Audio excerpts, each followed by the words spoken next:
Hello, everybody, and welcome to the stream. This is Waylander here, joined by Angelic Fury. Angelic, we've been abandoned tonight, haven't we? Oh, it seems that way, doesn't it? Maybe it's because everyone's staring at the current eclipse we're facing. Yeah. No. That's true. That is very true. There's the eclipse coming out. But no, we just didn't inform anybody that we had some work to do. So it's nice, gave everybody an evening off. But speaking of evenings and what we have ahead of us, as you can see one side of the draft and one side only. That's because the coin toss or the wheel was spun and it spat out mirror match. So as you can see, it's a Belleric up against a Belleric, a Lance against a Lance, a Eve against Eve, an Arby against an Arby, Arlot against Arlot. Right? It's going to be the mirror match, and so it's some good skins versus some not so good skins here as well. we say who has the good and who has the not so good, but we will judge quietly. We will.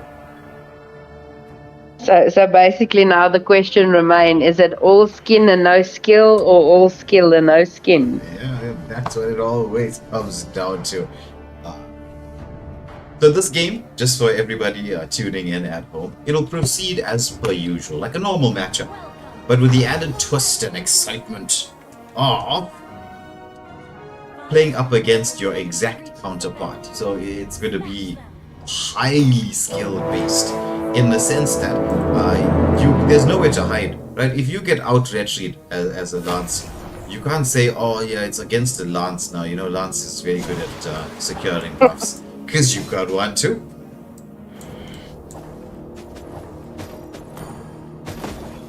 True. Unfortunate.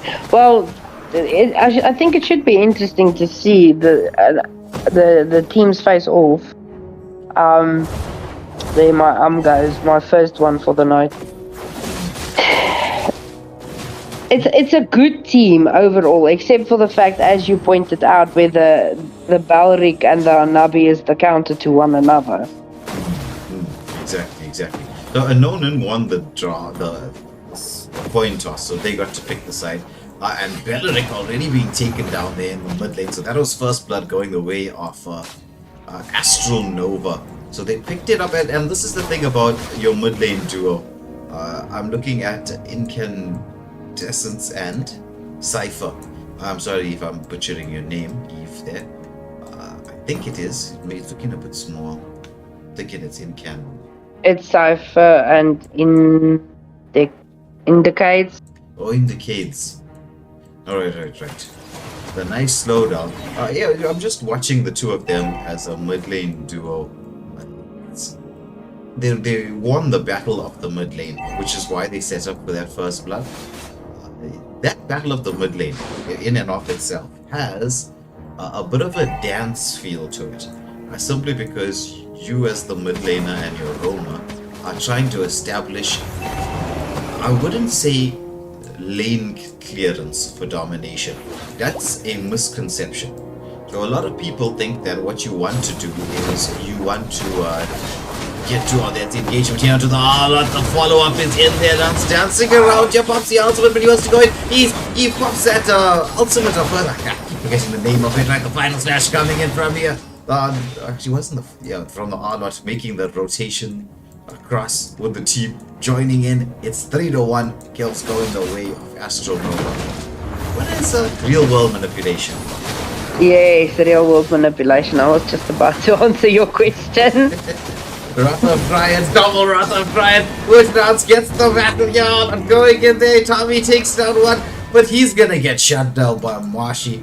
And so that's 3 kills going the way of Nonan to the one of Astro Nova. And even with the turtle, I would say that engagement went the way of Astro Nova. The way of Nonan. They just evened up the goal. Extremely, and this is what we're going to see this whole match. Either a constant gold matchup, or some way someone's going to get that advance. Yeah. I think Beanies has some good news for us. I don't know if that's good news. She says, oops, I'm late. Does she have something coming on the way? I'm sorry, I Venus. think. My apologies. Oh, oh, that was good. That was so good. But I don't think Beanies is going to give up that early morning gym session so easily.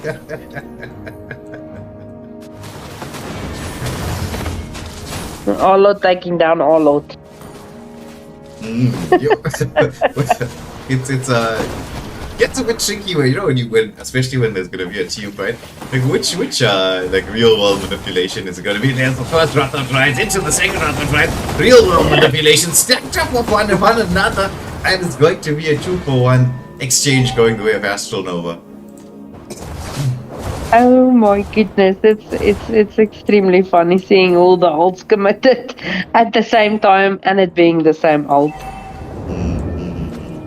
It is. So a jungle invade going on here between the Lancelot. Second skills being missed. However, the ultimate comes out from Itami and he secures that kill. Ops against going for the buff allows Injakis to steal that blue buff. Nice always if your jungler gives you as a mage a blue buff. Oh, it's extremely nice. Except when the jungle tries to help you take the blue buff and then takes it anyway by accident. Oh, look at Arlot, he's into the backline. And Itami is going to be taken down. The Wrath of Triads, countering the Wrath of Triads again. As it's going to be another kill going the way of Astral Nova. There's the final slash into the mix onto another Lancelot who's alive, who almost manages to take down Cypher. And he's just like, boom. Yeah. Well, I think if Marshy is definitely doing a good job on his Arlot. Not that Tony isn't, but I think he's just struggling a bit, seeing as Marshy has more assistance from the rest of his team. Yeah, well, it comes down to the timing of skills, especially if this is a comp you're not used to playing. It's not gonna go so well. But I feel really the late game power spikes that comes through for the Hanabi could be the moment in time where things change. and Beanies, I know, I'm sorry. I like to dig. If you talk to me long enough, at some point in time, I'm probably gonna offend the whole planet. In fact, most of the thoughts that are in my head as I'm casting, I don't get to say it out loud because our channel will get cancelled. Yes, it will. But Wei is like one of those tricksters. He's always looking for where he can get a silent jab or a funny moment, and believe you me, we always fall for it. Yeah, it's life. It makes life fun, you know. Keep everybody It on does. their toes. It does. Definitely, or it makes you start doubting everything you thought you knew. You know, once I convinced somebody that what they were looking at on a clock on the wall, the time that they were seeing, was not the actual time that it was. How did you do that? I'll be honest with you, even till today, I don't really fully understand. I was like, how can you believe this? I was just talking about a bunch of nonsense. It's the gullibility of people. Yeah. No.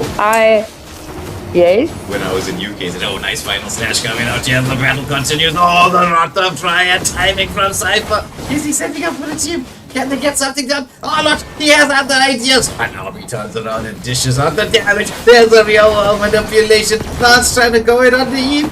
Could he manage to get the kill? Who gets it? It's great to be. Lance kills Eve. Lance kills Lance. 4 for 4. But you know, Angelica, I'll tell you a story of something that I did that, like a troll thing that I did that sort of spanned generations.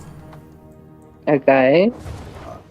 When I was in university, and when you get to your 3rd year, they allow you to be, if you're doing chemistry, right? Which was one of my majors. They allow you to become a demonstrator, a demi.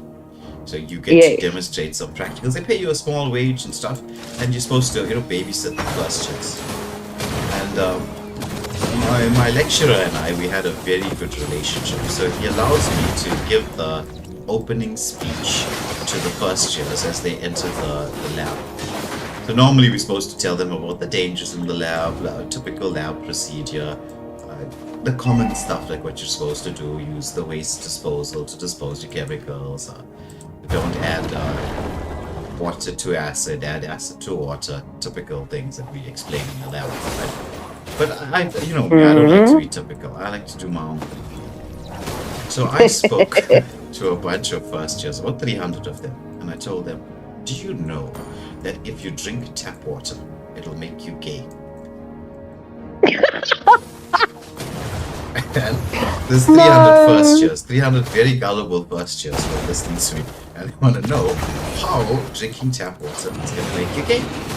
So what I told them was this. I said, you see, do you agree with me that in today's day and age, there's been more birth control that has been consumed by the human population than at any given moment in time in history? And so they were like, yeah, we agree. So I said, one of the side effects of birth control is that it causes more estrogen to be produced in the female body, right? That passes out the female body as they pee. Now, I don't know if that's true or not. I was just saying it. I think it's true. It sounds like it's true. So I went with it. Okay. And so I said, where does this extra estrogen go now? Once it passes out of the baby, it goes into the water. That water goes to the purification plant. And in the purification plant, they purify many things, but there's no filter for a hormone. I mean, how do you filter a hormone out of the water? You can't.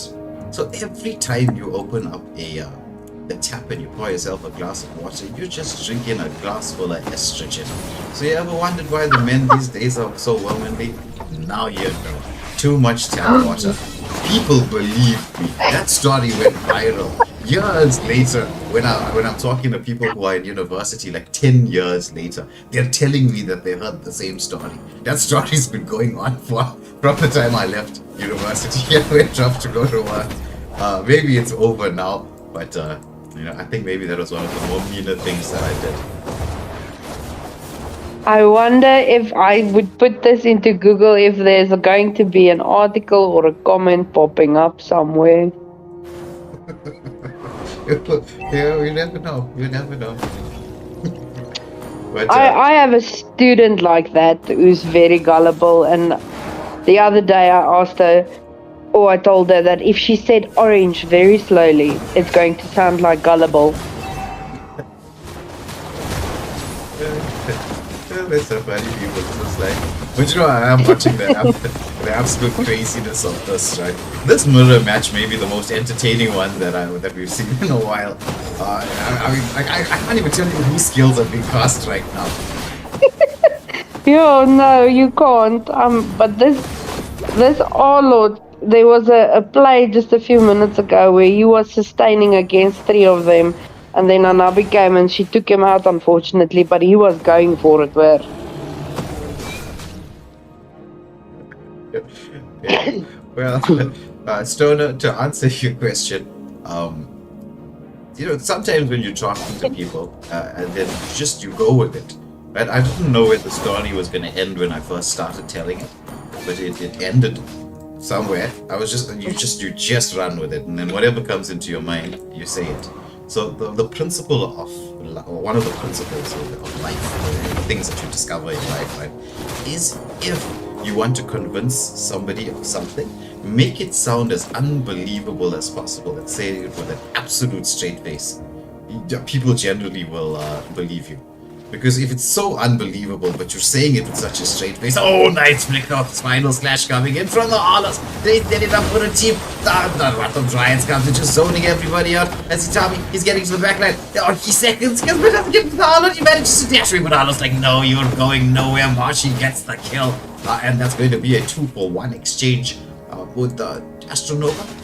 Picking up those kills. Oh, but there's Monster. He's going in for the Navi, but couldn't get the damage to the full combo. He gets taken down. Eevee trying to do something there. Bumps the real world manipulation. Takes out the Arlot. So gets at least 1 kill in response. Thank goodness, because Eve has been a real problem in rank. She's irritating, but she did get a buff, so good reason to pick her up. Yeah. That's very true. You can check out how she, or at least here on the stream, you can check out what she's going to be like, if she's going to be back in the meta or not. But yeah, I definitely think so. if you So go unbelievable to go back to your estrogen and drinking orange tap water, yeah. you are 110% correct.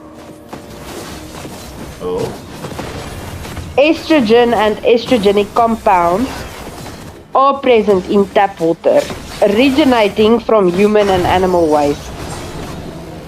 So what you told them was not scientifically wrong, yeah, but that's- indeed very, very early a synopsis, if you will, because studies were only done, like, the earliest one I see here is 2009. yeah, this was, I did this in like 2006 or 7. I think it was 2007. So yes, you are not wrong, although I don't think it might be the reason some people are gay, but it might. Yeah, Why but- some boys are prettier than girls. maybe. But it won't be exactly true, right? Because the water that we drink is not recycled sewage water. Water in South Africa. I can't speak for the rest of the world, but in South Africa we have catchment areas. So the design, our civil design is different. We need rain for us to have water. Oh, there's a final flash coming in once more from the island. Dancing around there. Rother tries trying to counter it out. Can the Benedict be taken down? Yes, he is. But oh my goodness, Eve comes in for that final kill once more. Will we see Tommy get that kill? Yes, he does. Lance has to escape the other Lance as the Lord is battling in here, and you've got an Hanabi. This could be an ending angle. The wave has been cleared. It's only Lance left to just to defend. He's gonna try to go in, but Hanabi's like, no, I don't care. I'm just not getting up to the turret, and the game is over. Yes, Anabi was just like, no, I'm done. I'm done. They want to have, I think this is Astral Nova's only game for the evening. We do have, I think it's Dead Man's Coin up against Darksiders on a double header. And I'm quite interested to find out what they are going to be playing, because we ourselves get surprised because we don't know what the wheel is going to be giving. So we just end up in the lobby, we wait for the wheel churns out something, and we're like, yeah, okay, go. This is what we're going to go. And mirror matches are quite fun. Extremely so, especially with this mirror match that we had right now. Alright, so ladies and gentlemen, you do not have to be afraid of your tapped water. Apparently the levels are so low it does not have an effect on your body.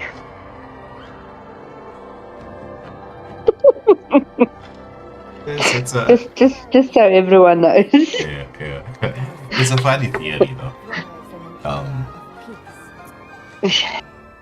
It's one of the things I did when I was in university. But some of the stuff I did in university was crazy.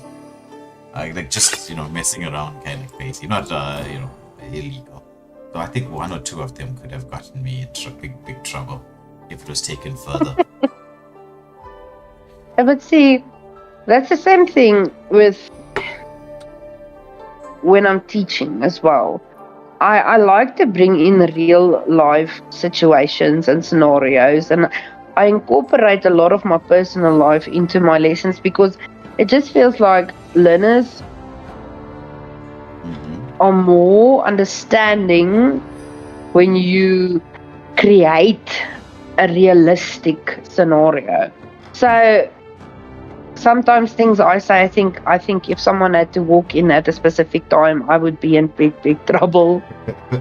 It's interesting you're saying that, right? I actually did that today in an example that I was doing. So there's these questions in mathematics called the inequality questions, where when you look at it, it's part of a section called graphs and functions. It's a bit of a weird looking question. So the question goes like this: for which values of x will f of x dot g of x be greater than and equal to 0? It's like that. It sounds like that. So when you read this statement f of x dot g of x greater than and equal to 0, it sounds very foreign, to the person. Extremely. A person's ears, right? And so the first time you're trying to explain that to someone, to students, it's difficult because they need to be able to understand what it really is. What it technically is, So whenever I'm explaining this to anybody, I always start off with a story. I tell them, once upon a time, there was a girl that I was dating. And then that's usually the time where my classes, they burst out laughing because they know at some point in time I dated somebody crazy. And then, the stories generally go down a very funny avenue and gets back into the lesson, right? So quick, short left and then we're back in. So I told him. Okay. So this girl, she was very, very, very into social media. And if you know me, I am not. I don't know what most of the acronyms stand for. Like LOL, yes, I do. But most of it just flies over my head. And for my whole life, people have just been teasing me about how you can be so smart when it comes to maths, physics, and all sorts of other things, but you know nothing about social media and how to chat to people and things like that, right? So I'm like, kind of tired of always being teased. But anyway, so this girl, I come home from work, it's kind of late. I only get home at around quarter past 11, and she's really sweet. She's trying her hardest to stay awake, just so that I can say, hey babe, I'm home now. And she can, we can have a small conversation. Just before she goes to bed, just a tiny thing. So she's deliberately staying awake to do this. And so I get home and I don't call her immediately. I'm just texting her while I'm busy doing stuff. Like feeding the dog, feeding the cats, take care of the house. And eventually when I'm done with all of that, I'll call. Right? So I just get home, walk through the door, and I send her the message. Right? Hey babe, I'm home. What are you doing? And so she sends me these 3 alphabets back. Right? L-I-B. Now, if you know what L-I-B stands for, then you'll understand what the sentence means. But I do not understand what L-I-B stands for. So in my mind, I'm not even saying L-I-B. In my mind, this is lub. Yes. And I'm like, I don't know what lub is. Lub is not an English word. But anyway, if I admit that I don't know what this is, she's going to laugh at me. She's going to tell everybody. They're going to mock me. It's the normal stories. It's all what always happens. And so I carry on with the conversation and I pretend like I know what she said and I'm just moving on, with the way things are going. Meanwhile, in my mind, I'm like, look, you're a really smart guy. You can figure this out. So I'm trying to come up with words in my head for what LIB is supposed to represent. And the closest I came to is that this is the short form for the word library, of which no one is going to be in because it's 11:15 in the night. What library is even open? What is she going to be doing over there? It made no sense. So I kind of broke down. I'm like, all right, darling, what is this lub? She's like, what do you mean, what is lub? I'm like, hey, you sent it to me. She's like, it's not lub, it's LIB. It's lying in bed. This is what it means. And the teasing continued for a little bit of time.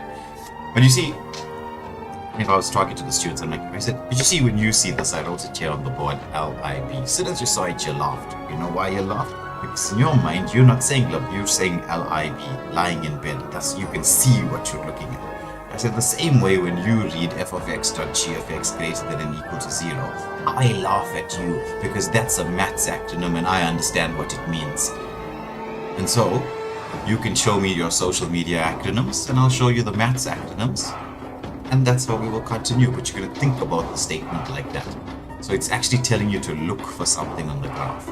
It's asking you to look for points on the graph where both graphs are above the x-axis, so both graphs are below the x-axis. That's what the statement means.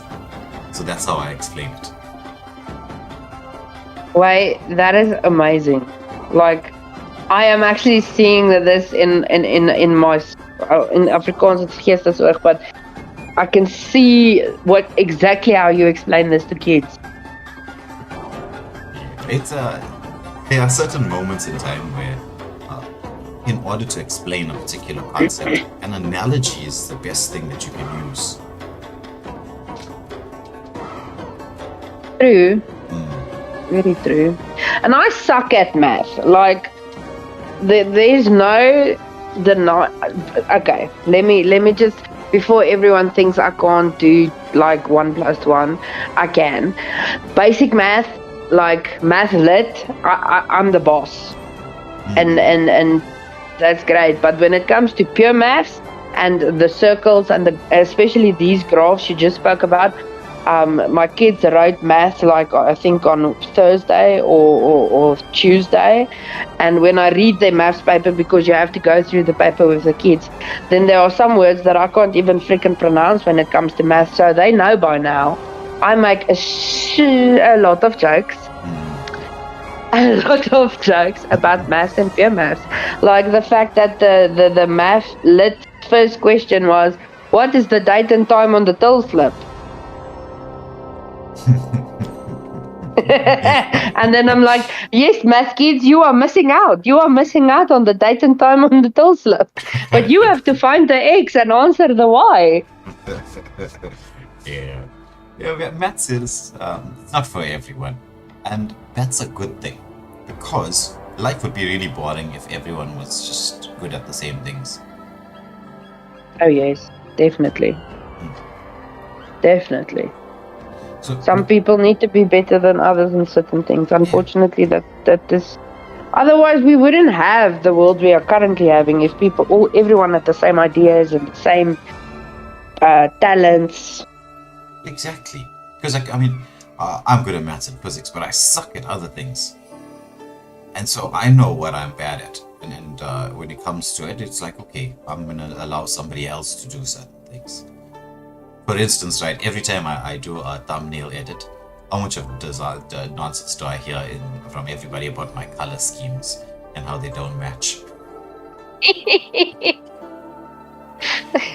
Okay, but although sometimes they don't match, and I wouldn't say critique, that's the wrong word I don't want to use here, but you do listen to suggestions and you adapt towards it. Although I must say those thumbnails you made, they were truly hilarious.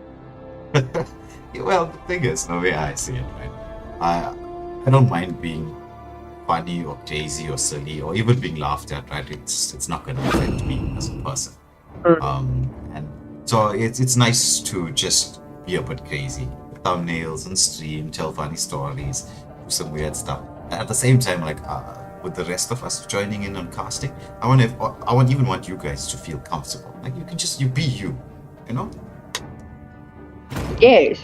Although the only adjustment I need to make is I have a tendency, for everyone who didn't know me yet, I have a potty mouth. An extreme one at that. So this is making me practice what is the word I'm looking for? Etiquette. Yes. Well, I wouldn't say I don't have etiquette. I do have the etiquette. I get very invested or emotional about something, and then my mouth and my brain just disconnects. But that's most of us gamers. We're not the most normal bunch of people, let's be honest. We are kind of weird, but all of us. We do love a lot of when it comes to gaming, but it's a kind of fun, cool, weird, and we are very excitable especially when it's about a game we love. Oh yes. You should have heard me screaming last night in that game against Xenogog. If they are listening, well played. Their rotations were very good. Yes, and for anyone who still needs to play against the Nigerian teams, do not underestimate the ping. Yeah, well, that's going to be the story of the tournament. Because are we going to pause it yet? It's the Layla only matchup, right? Or not Layla only. Layla versus Layla. Protect the Layla matchup. So I'm sure those of you tuning in know they know the rules for us. It also can be very quick. And you notice how many sabers get picked up. Yes. I almost for a moment thought we had a mirror match here when I saw the saber and the Mincetar. But then I saw the rest and then I was like, okay, no, there's 2 Laylas. Yeah. It's you're gonna need that when it comes to Layla. Saber is one of those just one-shot kills for a squishy, especially in the early game. You can end the game really fast. I mean, when I first started playing this game, nice engagement here onto the Tiger. He pops the Vengeance and manages to get out to a bit of safety. But when I first started playing this game, I actually used to play Saber in the jungle. Because, I mean, you think about it, this is the first season that you're playing ever. And you're like, oh, look at this hero, he can one-shot everybody. And he has flying blades. Yeah. To continue the damage. Yeah. Well, when I started playing the game, I was a one-trick Eudora. Oh, there's the triple sweep coming out here. The Vengeance almost keeping it alive, but look at that. It's gonna be Fossa with the kill. So it's 1-1, but that's not really the kills we're looking for. We're looking for the kills onto the Layla as Marsha burns through one of those HP bars of her. But doesn't manage to get onto the Fossa. Fossa is a slippery customer. Only sometimes. Oh, what a flicker coming out from the collard. Yeah, and Toxic Replay being dragged back by Zodiac. Execute. No retribution here on Toxic Replay, so they don't really have a jungler. Yeah. Oh, ironic that the poison takes out the toxic. Ooh, engagement here from Mincetar, but there's gonna be the Feather Air Strike. They want to get onto that Layla, but she's managed to escape. So it's a 3-1 going the way of Darksiders, but no kills on Laylas on either side. So both teams doing a decent job of protecting the marksman, which is a complaint that you hear very often in rank. Oh yes. I played with one of the previous team's members today, and he played marksman, and got a few complaints about the marksman. So nobody ganked my lane. They left me alone. That's why I died. Exactly. It's not because I overextended. No, not at all. Oh, I was trying to take on two at a time or 3, but we're getting complaints as to why we ganked the XP lane. Do you know how long it was in the South African server that everybody always ganked the gold lane? It was just like a normal standard rotation. And then when we first started streaming about a year and a couple months ago, right? I used to deliberately say on stream, like over and over again, I wonder where everybody's going to gank. Oh, are they ganking? Oh, nice triple sweep coming up from the Saber, picking up another kill here. So the kill counts are rocking up here, 7-1, but still nothing onto the Laylas. As there we see the King's Calling coming out, the hook back. Will we see the first kill onto a Layla? Yes, we do. Layla takes out Layla. But now Layla's in danger. Done. Oh, Mincetar with the save. He saved his Layla. He may pay for it in his life. There's the implosion play coming out. The Sandstorm into the mix here. Didn't have the flicker. They're going in onto the Marsha and the Tiger. He pops that concealed plate, trying to survive through this. Marsha, she got the last energy bar. She's health bar. She wants to go in on the Layla, but I don't think that's a smart plan. But Saber says, thank you very much. I'm coming in onto the turret with the triple sweep. But will he get taken down? He's gonna get stunned up by the father. Translating a straight double kill. Oh my goodness. Drink that and trouble. Beautiful play coming out from the Forza there. Quick reaction. Yeah. Very, very, very fast reactions. And then the cooldown was just about right. Feather Air Strike, setting the whole thing up. Got that double stun going. It's why it's dangerous to dive in on these burst heroes. And Marsha with that sudden burst of hers. Yeah, I saw her take down a Fred today, like multiple times with that burst of hers. A Fred. God. But you gotta time it just right. Implosion Yes. play onto the Mincer card. He's gonna get caught out. He pops the King's Calling. Oh, he manages to hook the Layla. Can the other Layla come into the mix here? Somehow Mincer is staying alive. Oh, Layla on the cannon blast. But there's Saber. He wants to go in, but nice positioning from Fasa, standing him up. Just making sure that he gets to stay safe. Picking the Saber for the XP lane is a little bit odd. So wouldn't you want the Saber to be around to try to gank the Layla? Yes. And now he's constantly farming there in the bot lane. But I see he's making the rotation to the mid lane. Hopefully he'll rotate to the top now. Yeah, I mean, that was... just keeping track. Yeah, I mean, that was the point of picking up the Saber. There's a concealed play coming from the Tiger. He's gonna second skill the Saber back. Saber manages to dash away, but Marsha ends his life. However, it's gonna be a Layla kill underneath the turret as Saber manages to get that in return. Fasa, she commits the feather airstrike, but she's gonna get eaten up as Marsha picking up a triple kill. Full team wipe coming out. But ladies and gentlemen, the Layla score is 1-2 in the favor of Darksiders, No. if I'm not mistaken. That's Dead Man's Coin. Right. Oh, Dead Man's Coin.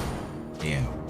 So just to Echo, just to let you know what the story is here. So this is the Deus EX Clash Season 2. It's kind of a fun tournament where we mix and match and do some crazy things.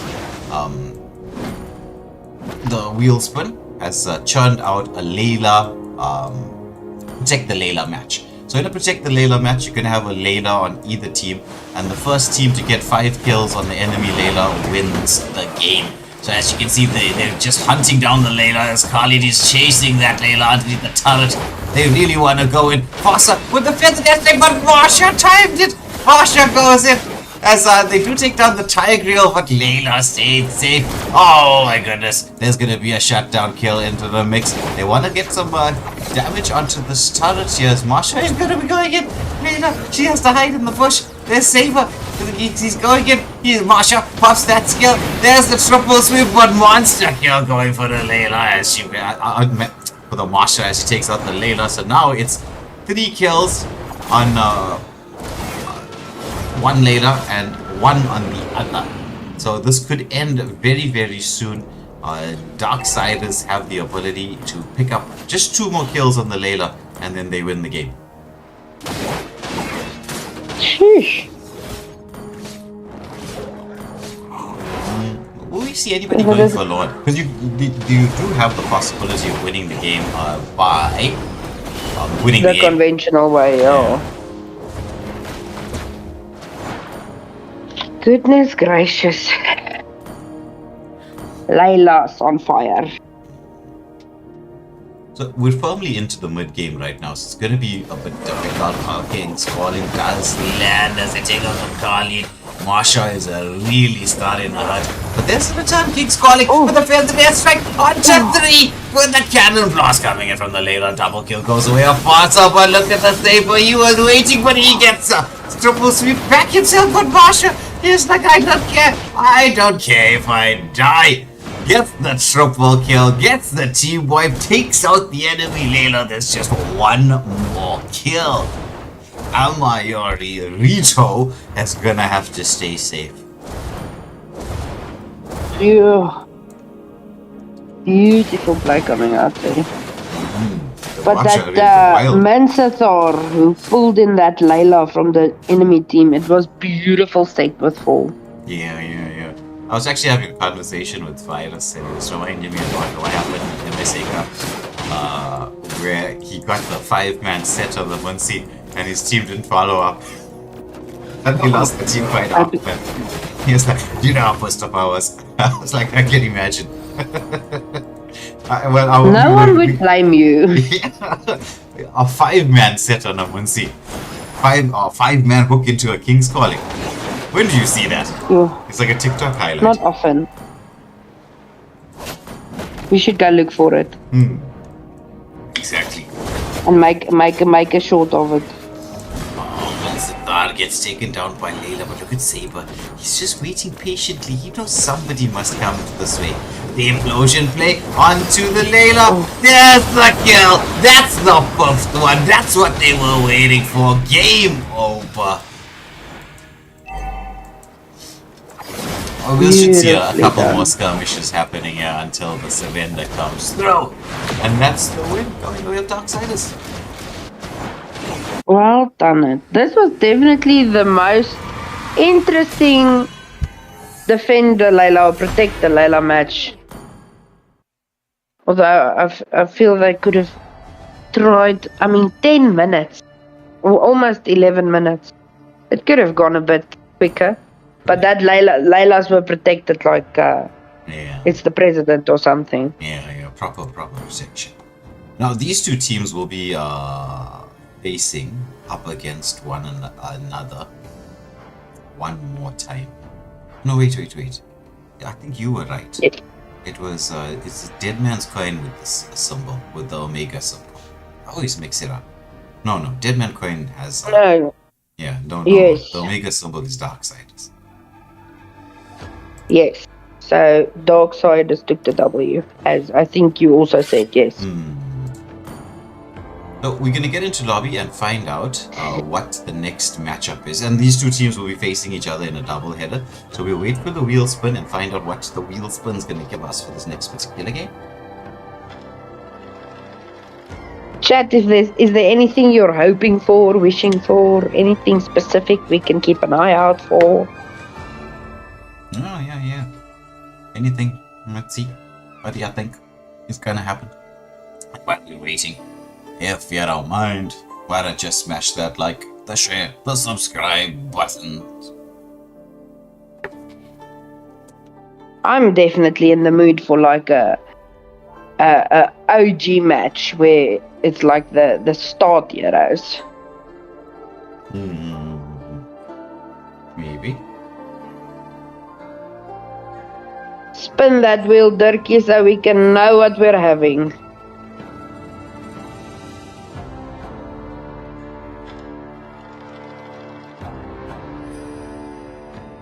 Saying Dirkie now makes me think of Dirkie Hooner or Dirkie Chicken. Yeah. That reminds me, I need to actually go and make some supper after this. You still haven't eaten? No, and it's like almost 9. I did. I had lunch today. For once. Which was when? Lunchtime, 12 o'clock. Actually, just before 12. Because... Jeez. So I leave home that around half past 8, right? In the morning. I get to church, then it's 1 hour band practice. The church starts at 9. Then I play in church, and then my parents like to go shopping after church, so I take them shopping. By the time I get home, it's 11:30, which gives me half an hour to eat, and then I start work at 12.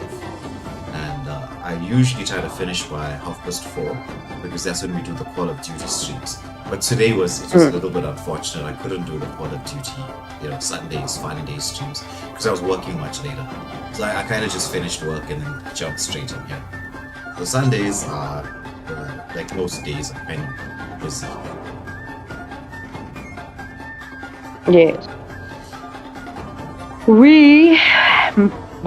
Shrooms attempted to braai steak tonight, but due to miscalculations, we didn't have enough briquette. So we had to take the steak to the stovetop, and I made a killer potato bake. Nice.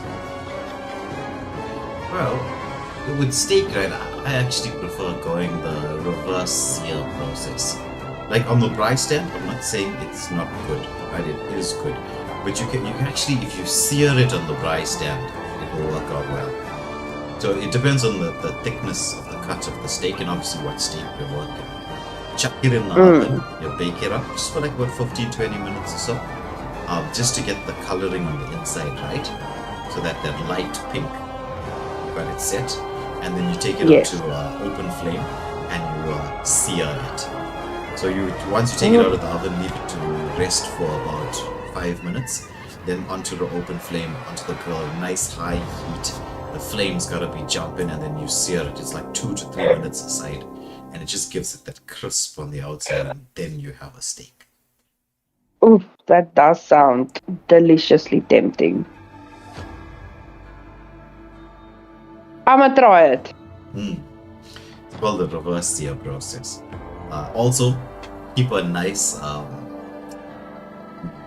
would say, jar fuller, melted salted butter, just to drizzle on the top when you're done. Why they're asking if you're ready. Yeah, I'm ready. You see what happens when you start talking about food. I'm sorry. You know, the one thing I will say about the Waylander gaming community, well, I don't often speak on the WhatsApp group chats. When I do speak, it's generally about food. The moment you send one message about food, it's like the whole chat wakes up. Yes. Yes. But I will tell you that one of the meaner things that I do to my Muslim and Hindu friends is I wait for the time that they're fasting. What reminds you most about food is not if someone talks about like, oh, I had a pizza, I had a burger, right? That will remind you about food at a time when you're fasting. No, it's better, much better to describe the smell of the food, because it triggers the memory in your head. It usually turns out to be a bit of a disaster. Ew, that is so mean. When the body suffers, Well, it's their own fault. the Who asked them to be spirit friends with me? blooms. True. They decided that on their own. Well, I can relate to that in a small way. I am a fairly decent cook and baker. If I had to show you before and after photos of shrooms would prove. So I have a friend who loves my cooking, but we've grown a bit estranged, but we're still friends and we still work together and so on. So sometimes I like to be a little bit mean, and then I describe what I made or what I tried and how amazing it was. So I get where you're coming from. Yeah, it like causes them the taste buds to start to tingle, the mouth starts to water. So if you at home are listening and you think we're lying about this, right? Just think about your favorite dish. Maybe it's a nice homemade lasagna. And when it comes out of the oven and you can see the cheese melt and that smell hits when the oven door just opens, you know? Or maybe it's a beef lasagna. Just that smell as it gets to you. Automatically now, right now in your brain, you can see it, you can feel the warmth coming out of the oven, you can get that smell as it drifts up your nose, you know? Makes you start to feel hungry. Then you go to the fridge. We're going to, I think, Angelic, we're busy promoting diabetes here. We're just going to get everybody to eat consistently. We will invent the new type of diabetes, type 3. Isn't there already a type 2? No, it's 1 and 2. Never mind. Look at me. Being an idiot over here. I will choose my own path. Yeah. But I could definitely smell that lasagna.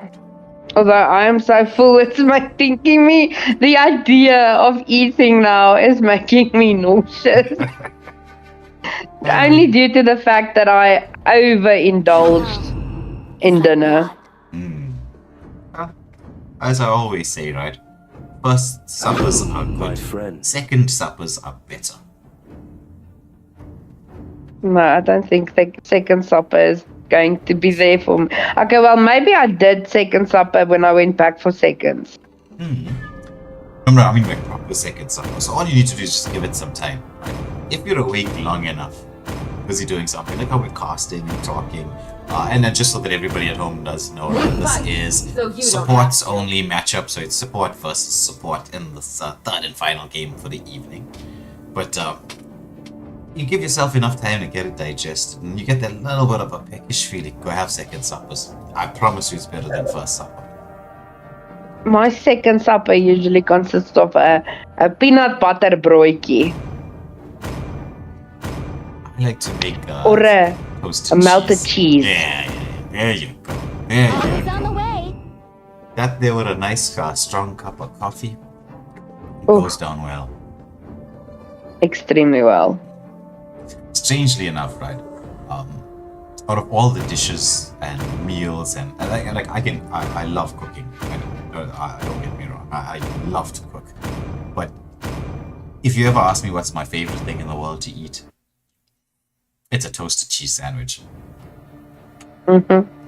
It sounds simple. It doesn't sound like anything spectacular like people be talking about. Pastas, lasagnas,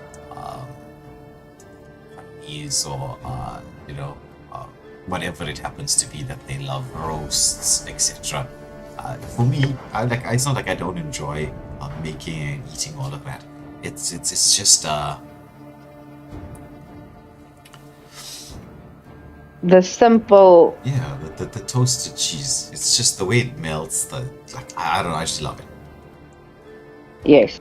No, I 100% agree with you. It could be well, for me, it's usually, as I said, a peanut butter, just plain bread, peanut butter and butter. That compared to like a 3-course meal, I would still pick the peanut butter broodjie. Peanut butter, when I was younger, I was addicted to peanut butter. I used to eat it out of the jar when I was a kid. So the moment they left me alone in the kitchen, I would grab the peanut butter jar and run. And so everyone would be chasing me. Like, what are you doing? Stop it. But, if you can't catch me, it's my luck. Survival of the fittest out there. Very true. Anyway, into the game we go. The recall spams are coming out. It's Dead Man's Coin up against Darksiders in a support-only matchup. I always thought this was going to be one of those longer formats for the game, right? Because it's support. Where's your damage going to come from? Yeah. But it tends to go quicker than you expect, because a lot of them are also squishy. Oh yes. And it also depends on how you build your support. I've seen a Matilda, and Matilda is quite a dangerous support in my opinion. That girl can knock you on your bum. Yeah. She's a support assassin by, if you look at the role. So she can dish out the damage as well. Oh yes.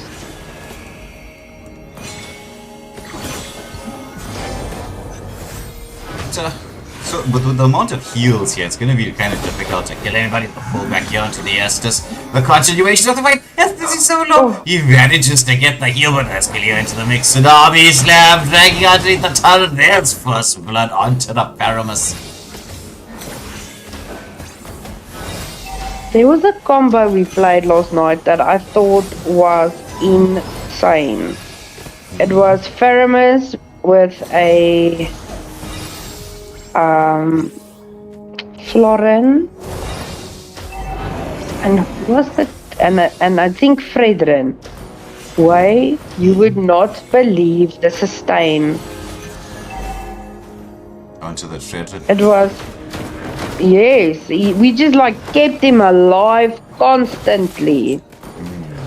It was beautiful.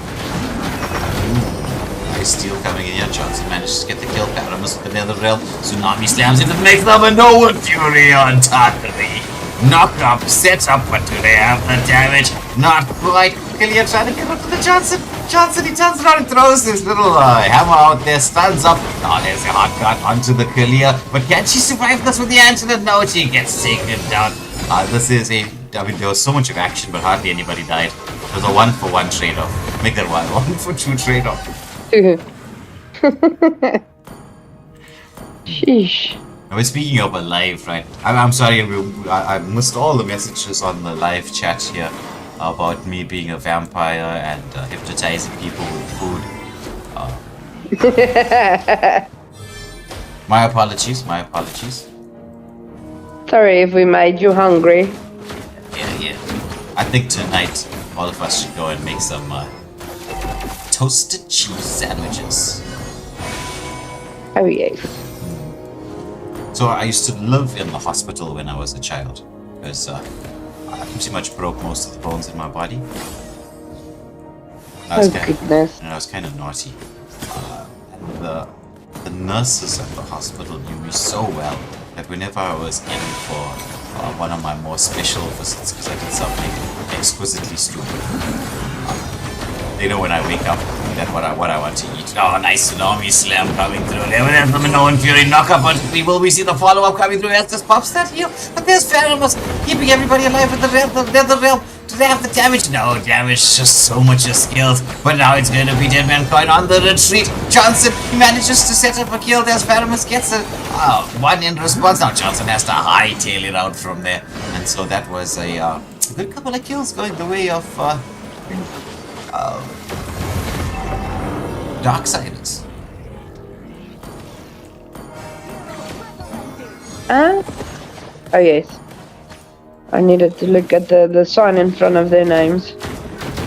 Yeah, they're on the red side. Yeah.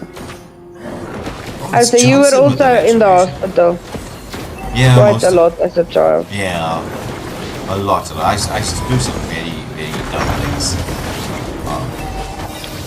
For instance, right, there was like this rule in my house that someone needs to watch me. Oh, nice, certainly you coming out from the Matilda, setting up the kill there, but the control is in the mix with somehow Camilla. She's staying alive, she's sustaining through all of this. She wants to get in. Oh, there's another realm. Once more, keeping everybody even more alive as it's going to be the Minotaur taken down, but there's a response kill onto the Matilda.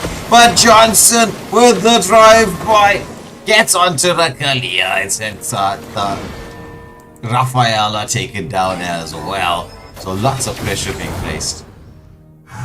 So Angelic, there was this rule in my house, right, where someone had to watch me. Otherwise, there was going to be disaster. So one day, I'm sitting in front of the TV and watching Superman, and I look up and realize nobody's watching me. So I run up the staircase and I go and get a blue tracksuit. Oh, nice tsunami slam into the mix, setting up the double. Oh, we see Camilla being taken down. She is tanky. She can try to walk this up, but Johnson is coming in. There's the drive-by with the hard cut. But no, he's trying to counter engage her. Camilla, she's still there. She can't pass on that the first blood, and it's gonna be a turnaround of a fight. The chase is onto Kalia. A pullback from the Pharaohs. And this should be a dead Kalia. Unstoppable with the Pharaohs. So, as I was saying, right, I sneak up the staircase, I go and put on a blue tracksuit pants, and I find a red towel, and then I go and get some pegs, and I peg the red towel onto my tracksuit top, so I have a bit of a cape. And so now I'm flying and running up and down the staircase, just flying around. And I was expecting, usually the parental figures to come and stop me from doing what I'm doing. But nobody spotted me. So I carried on doing what I was doing. Then I decided, you know what? Superman can fly. I'm Superman. I know. I can fly. So I go outside and I climb up to the wall fence on our house. And our yard was fully cemented. And then I put my two hands in front of me and dive with a straight, flat dive from the top of the wall. And I landed on my chin and split my face, where my chin bone was sticking out of my face. No. So, yeah, to get stitches for that. But that's what I mean when I say when I was a kid at school, but I don't know how I lived so long. By the grace of the Almighty, I guess. But I'm quickly going to give my headset to Shrooms to entertain you quickly. I just need to go take care of something quickly. Alright.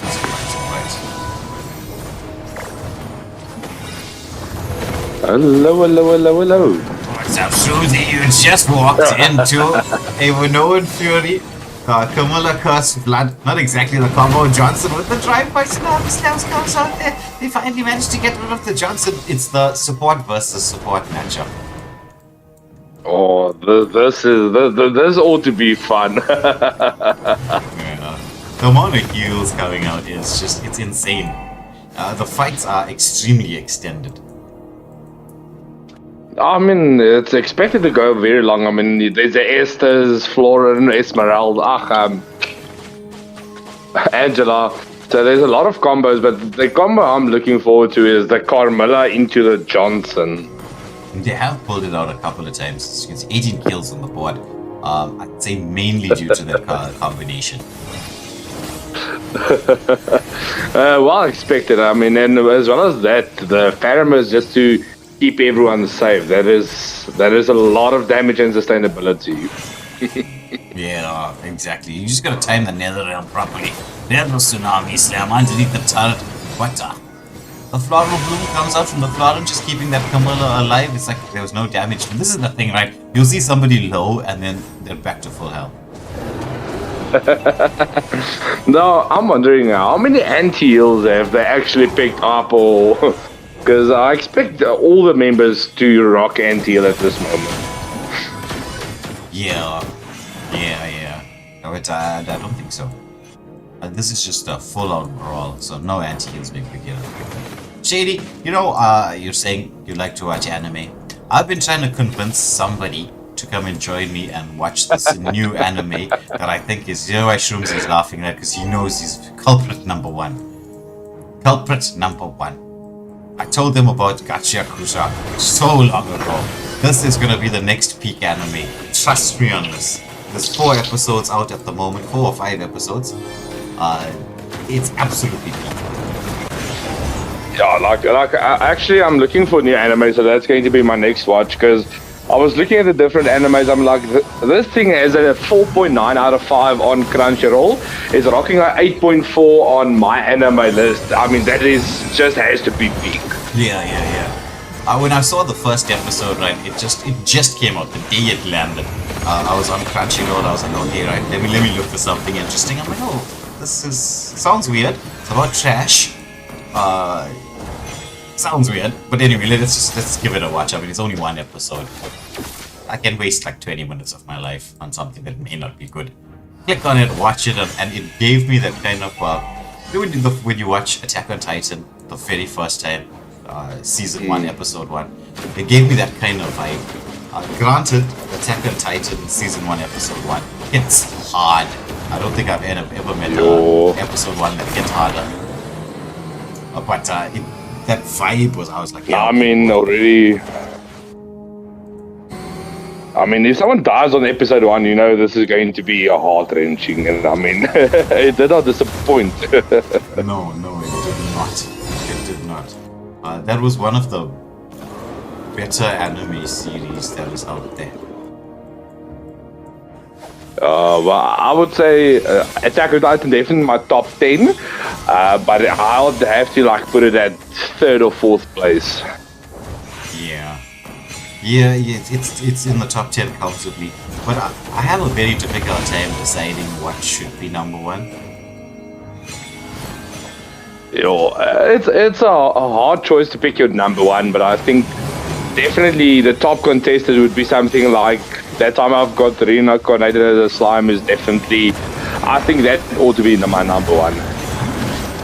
That's changed, Oh, and for Shady and Beanies, it's Gacha Kuta. So G-A-C-O. Look at this big brawl going on here around with the Lord as well, was somewhere in the mix, but got taken down. The fight underneath the turret. Who's going to be taking it? Nobody's hitting the turret. So just to spell it out for you, it's a G-A-C-H. So Gacha R-A-A Kuta. K-U-T-A. Gacha Kuta. Oh, but I mean, this is looking like quite a one-sided fight so far. I mean, there's not a lot of answers they have to the amount of damage that's coming out the with that Carmilla and especially the Matilda as well. Yeah. She's an assassin support. I'd say that was a pretty good pick. There's the Cursed Blood landing onto 2. We should see the follow-up. The base is open. It's game, set, match.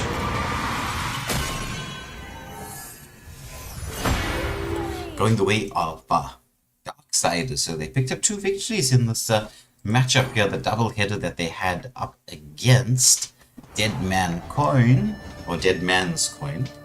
But that brings a conclusion to tonight's action. A little bit earlier than expected because the games went fairly fast. So it means that we get to have a early night and stream, which doesn't happen very often. Can you believe that? I mean, it's only 9 o'clock and we're already done with streams. I mean, that's some crazy stuff. Yeah.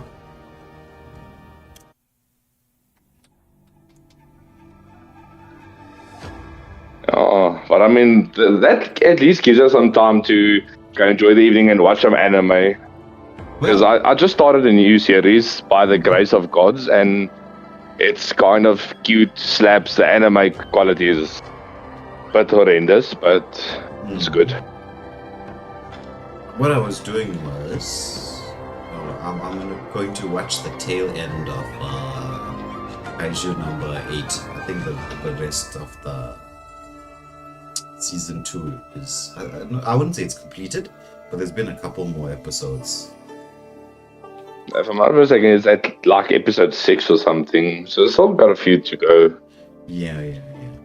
So I think maybe I'll watch them. It's either that or, right now I'm addicted to Elden Ring and Baldur's Gate.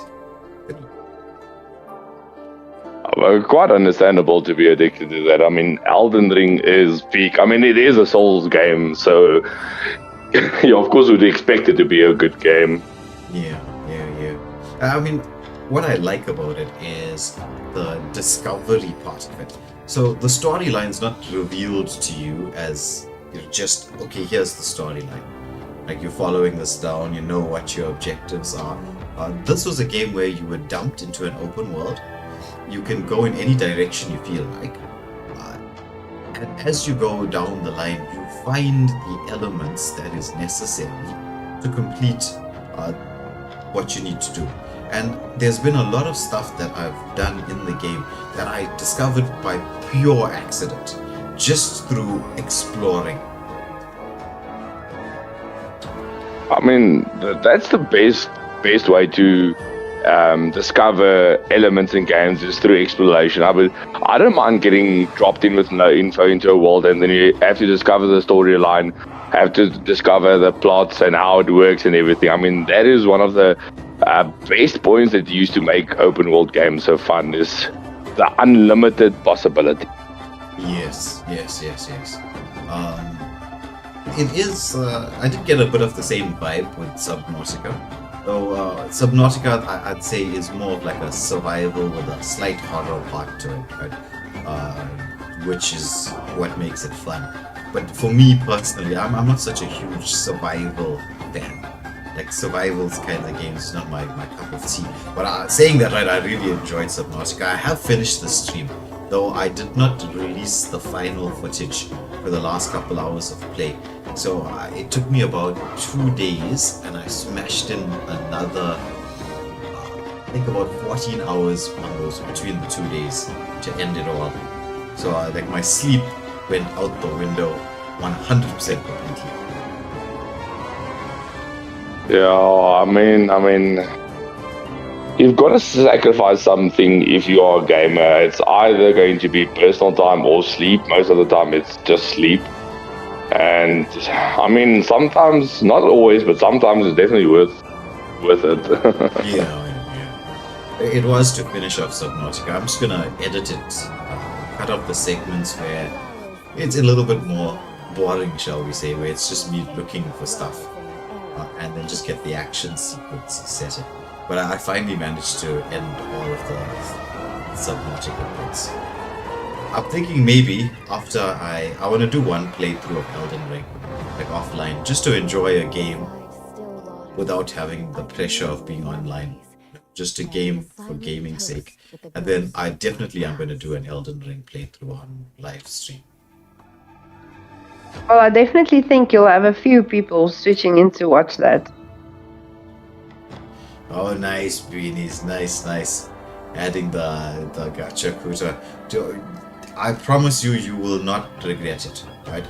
It's only a few episodes in, so if it goes to maybe season 2 or 3 and it starts to suck, I'm sorry, because I can't tell the future. And if I could predict the future, I would not be telling you whether this anime is going to be good or not. I'd be probably getting the lotto ticket numbers. So, if it turns out to be bad in the future, my apologies. But for right now, it's peak. We still have to watch it though. It won't be long. It's like, I think it's 4 or 5, right? So you're looking at maybe about just close to 2 hours, 2.5 hours max. It's like sitting and watching a movie.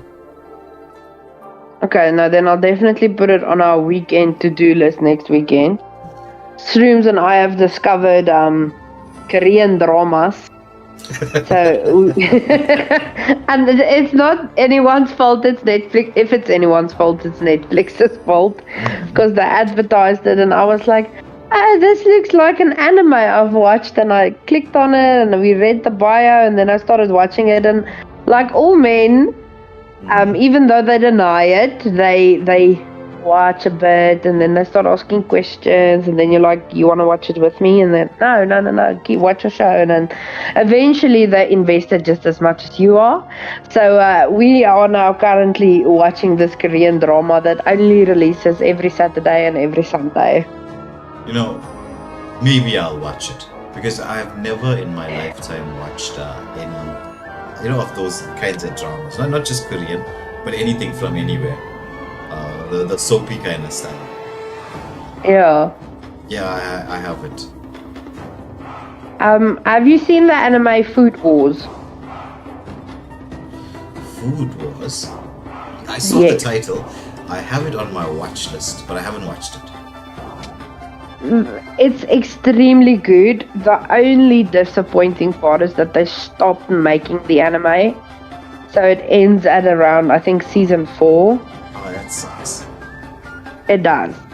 But this is like, this girl travels through time. She doesn't die. So no raccoon, unfortunately. Well, or fortunately. She travels back in time. And then she's a chef in modern times. So it has a lot of food wars vibes and everything. So it's anime storyline with the real life people. Oh, that's good. That sounds like fun. And it's in English though, so that's the better part, and no subtitles. Although I don't mind the sub. If it was a few years ago, I did mind the sub, but not anymore. Oh, Jarek, you're gonna start a war here just now. The sub goodness. dub war. Let's not start that war. We'll save that for when we do a podcast. Okay, no problem. Sorry. Yeah, Beanies, it's only 8 episodes, right? As you say. It'll be a fun watch. Then you're gonna be just like me. Have to wait for it every Sunday. So the new episode releases every Sunday. It's pretty decent. But speaking of podcasts, at some point in time we do need to get that show on the road. Yes, and hopefully now I can join in on the podcast. Yeah, because I mean, look, I'm not saying that we are the most entertaining people out there, but we can be pretty funny at times. Occasionally, we have our few jokes, mostly dad jokes, though. Strangely enough, I don't know why that's become like a theme. Just cracking dad jokes or telling some weird stories. But if we throw that into a gaming podcast, because the thing is, right, every one of us, and for those of you who don't know us, and are tuning in and listening to us chat right now, generally after every stream that we do, nobody goes offline immediately. We're still on Discord for at least another hour, and we'll be talking about what happened in the game that we just did the casting for, what's happening in Mobile Legends, strategies, discussions, what games we're playing currently, what games we plan on getting, what's on sale on Steam. You know, it just goes on and on until eventually we have to say goodnight, goodbye. So we were all thinking it's nice to actually bring that out to everybody, so we can all get involved, because we are ultimately gamers. It's what we love to do. Yes, and we all have different opinions whether Gardenscapes is better than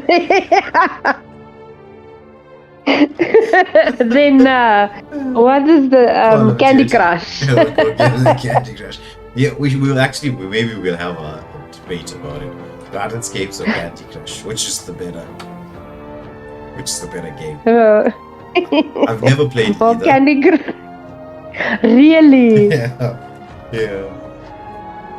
You have to. Okay, it's like one of the. This is gonna sound weird, but it's like one of those games you download just to play while you're on the toilet or something. I think I'll get it, because if we're gonna have a podcast about this, right? If I don't know what the games are about, then I won't really have much of an opinion to share.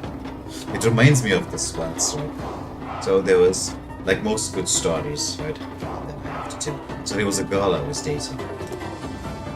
And, we go to my friend's house, and all my friends, and well, our friends, shall we say, right? All our friends get together, and we're on the couch and watching the roast of Justin Bieber. And just to let you know, like how out of touch I am with what happens in the celebrity world or any world that is not gaming or maths or physics related. I don't know much at all, like nothing, zero, right? Everybody knows this, and so whenever it comes to these kinds of things where there's roasts and people are digging people about certain things, most of the jokes, they fly over my head. And I always get teased about the fact that even if you're playing like Trivial Pursuit or something, all the other questions I can answer the moment the category comes to like these media personalities and stuff, actors and actresses, I'm like blank. I don't know what's going on. Right? Yes. So we're on the couch watching the roast of Justin Bieber, and every once in a while they're teasing Justin Bieber about somebody named Selena Gomez. I don't want to let everybody know that I don't know what's happening, so I'm just laughing with everybody, but I don't know what's going on. So I quietly take out my phone and I start Googling, who is Selena Gomez? And my girlfriend's sitting next to me, she's looking at the phone, she's looking at me, she's just shaking her head. She's like, oh, how can you not know? How can you not know who this is? I'm like, because I don't know. And then when I clicked on it, it's like, former girlfriend of Justin Bieber. They broke up and blah, blah, blah, blah, blah. And then suddenly the jokes start to make sense. And I was like, oh, now I know who she is. And now I can laugh with the purpose. Oh, shame, why? It was like the saddest love story ever, because these two people were like, well, meant for each other at some point in time, but it's one of those lost love stories where it just didn't work out. Maar happy to know that you know who Selena Gomez is now. She's also an actress and a singer. Okay. Has she acted in anything that I might have heard of? If you were a fan of Disney Channel, yes. No, didn't know. Okay, then no. She was big on the Disney scene and the Nickelodeon scene. No, I don't think she was Nickelodeon. But anyway, don't worry. I'm also not a big follower. Like, if I read a lot of articles, or if something catches my eye, I'd read it. But other than that, I'm also not caught up on everything like everyone is up in celebrities' business sometimes. Yeah. I don't. It's just. I don't judge anybody if you like following celebrities and if that's your thing, right? Because I'm a firm believer in life's short. Do what you love. So if you love following the lifestyles and whatever's happening with celebrities, go for it. If you like K-dramas, go for it. If you like Hindi movies, go for it. I may not like lots of those things, but then the things I like, I go for it too. Life's short. And while talking about this now, I'd like this flashback to back in the day. Now, where you didn't have the internet, and the internet wasn't so forthcoming. Well, not didn't have the internet, but it wasn't as forthcoming with news, and you had to buy the Huisgenoot and read the middle pages and the back pages to see what the celebrity gossip was and to see who wore what to what event. Now I feel old. Huisgenoot and You magazine. Yes, that was the gossip pages, and you had People magazine that also had all the gossip always. Those were the days. Yeah. I don't think I ever read those magazines. I don't know. I don't think so. But what did I love to read when I was younger? Apart from books. I also love books. Oh, do you? I love books. I want to build not a library, but like a massive bookcase in my living room that surrounds the one wall. I've got that. I've got a library. It's not a big one, but a small library in one of the rooms. I've got a very cramped bookcase, but it's gonna retire soon when I get my big one. Beanie saying she loves Barbie movies. But let me say this to you, Beanies. Let me say this to you. Right? Every time someone says Barbie, I think about that song, right? I'm a Barbie girl. When I was a child, when the song came out, right, everybody was singing it. It became very popular. Now that I'm not, and I came across the video again on like a feed, but it was like the lyrics, and you actually read the lyrics and you're like, wait a minute here, this is very suspect. This is not right. These things that all the little kids were running around and singing. Like things like one of the lines there in Jericho was, you can touch, you can play, if you say I'm always yours. Yes. Now if you look at it through the eyes of an adult, right, and you're like, what is this? What is this? That song is disturbing. But you know what's more questionable? The fact that our parents let us sing it and dance to it as kids. Yes. We need to have a talk with all these old people. Oh goodness.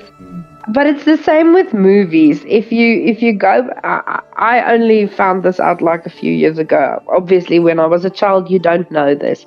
But kids' movies have certain adult jokes in them for the adults that accompany their kids to the movies. Yes. So that they're also entertained. And then if you go back and you watch certain cartoons or kiddie movies, you'd be surprised at some of the lines that come across. Yeah, I agree. I've seen like some video clips on people just making montages of it, and it kind of ruins your childhood. We're so innocent and you're watching this, and then suddenly it's like, oh, what's going on? Oh, this is what it meant. Oh my goodness. Now, Angelic, let me ask you this, since we're talking about books. Do you like fantasy novels? Yes. Have you ever read a book called The Name of the Wind? No, but I'll definitely put it on my list if you recommend it. Well, I'm recommending this for a little bit of a mean reason. Because if I'm suffering, the world must suffer with me. Okay.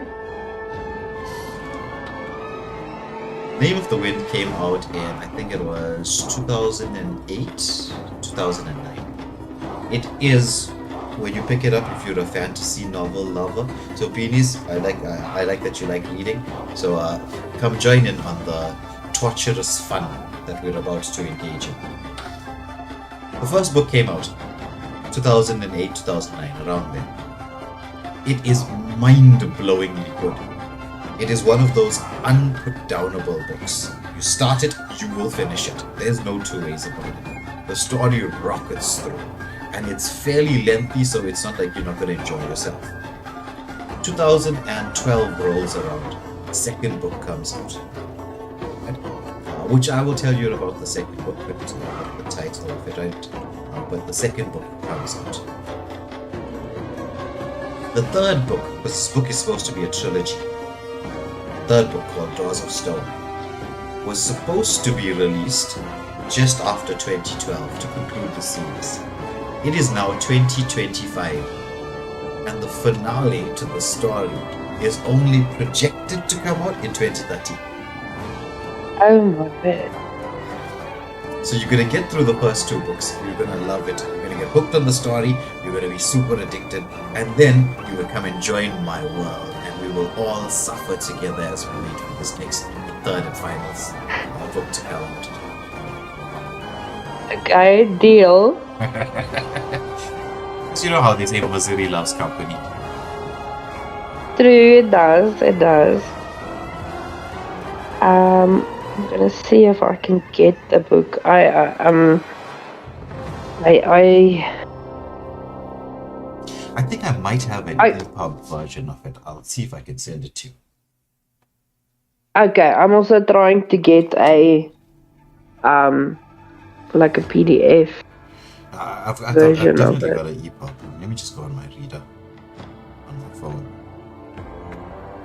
I'll tell you. Like when I was younger, I loved things like the Percy Jackson series. Yes. And that Shrooms and I actually are both lovers of books. So that's we've got like a whole bunch that we're trying to collect all the old books that we also loved. Well, James Patterson had a series, but it was like a massive series. Yes. The Maximum Rider, I think, or something. Man, I can't seem to find the book on the case now. But it's about these kids who were experimented on and they got wings. Oh, I know what you're talking about. I started reading it. I haven't concluded because there's so much to do that that there's no real time. Yes, and there's like 9 books in the series, so but it's good. Oh, you cry, you love, you hate, you everything, all emotions in one. I think although the book that I've cried the hardest in must be Book Thief. Oh, I haven't read it. I heard it's really good though. It's extremely good.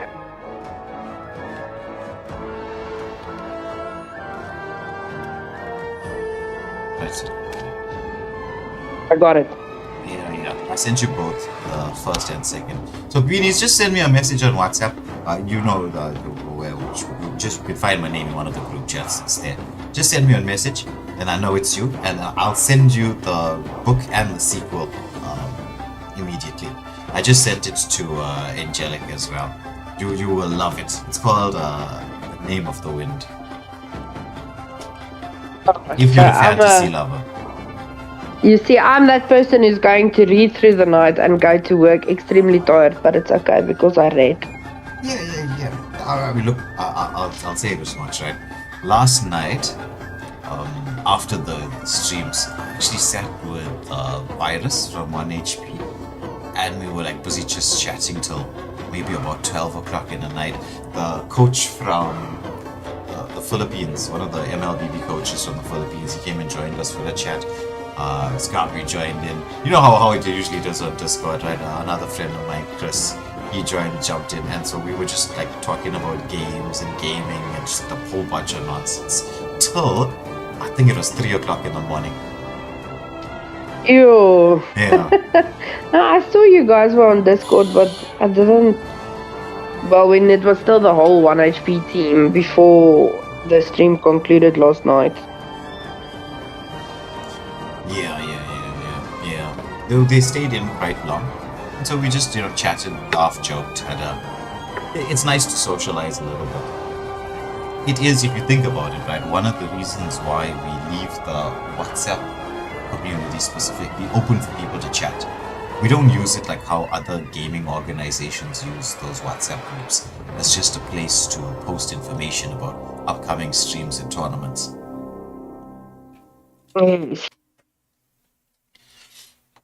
Because people are meant to be around and with other people. Socializing is a very necessary part of life. And what I've noticed, especially being a gamer myself, Yes. it's that gamers tend to socialize less. Because most of our lives we spend sitting at looking at a screen in front of us. It's a nice thing to do to have a space where gamers can be gamers. Definitely. No, definitely. Because I know there's people in my life, right, that when I talk to them, they're not gamers, right? So I'll have a conversation with them about something like that I loved, right? For instance, right, again, like all strange stories that I tell. There was a girl I used to date, and you know how you get a savage in Mobile Legends?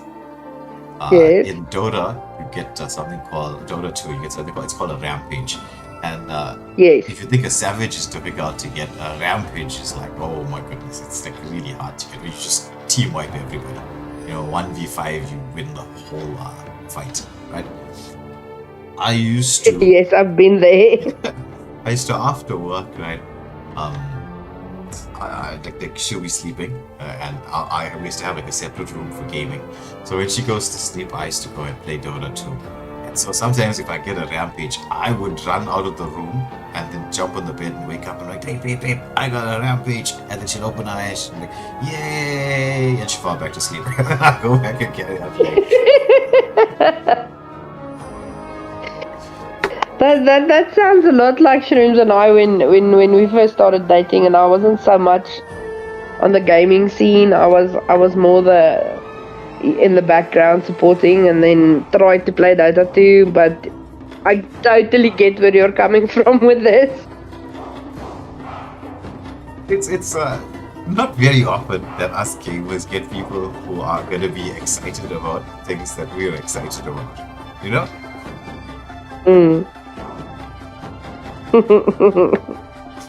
So it's fun. It's fun. But we have the community now. It's growing slowly but steadily. Eventually, it'll be kind of like what Beanies is mentioning here with how you get book clubs. We have a gaming club. Yes. Where it's all things and everything gaming related, etc., etc. But anyway, you know, Angelic, we've been on live stream for like another 30 minutes after the stream was supposed to end.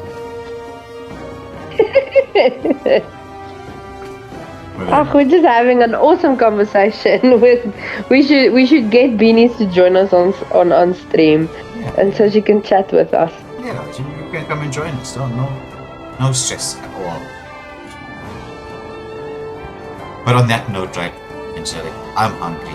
I think I'm gonna actually go and make that toasted cheese sandwich that we were referring to. No problem, why? With your cup of coffee.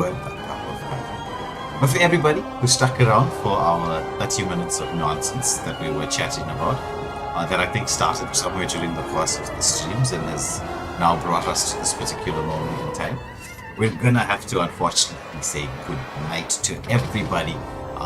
Though I am strongly starting to believe that in future, maybe after September, once the streams start to die down, that we should have an extended Sunday is Fun Day and throw in a little bit of a podcast where we can spend maybe about 2-3 hours or so just chatting about games,